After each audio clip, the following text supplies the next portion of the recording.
Hey everyone, in this video I will be showing you how to solve the error module not found error can't resolve report web vitals. So let's get started. So the reason why you are getting this error is because you must have deleted the report web vitals folder under source folder. So after deleting that, you haven't removed the usage of that particular file. So it shows the error happens in index.js. So for that, just expand source and we will be having this index.js file. Click that and here you can see we are having a import from that.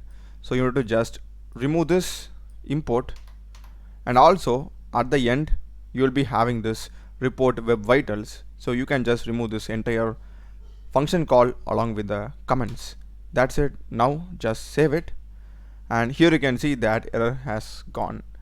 So that's the solution, guys. I hope you have found this useful. Do check the playlist of my channel. Run a lot of videos in programming, CRUD operations in Node.js, Spring Boot with MySQL, MongoDB and PostgreSQL along with AI, APIs and tools.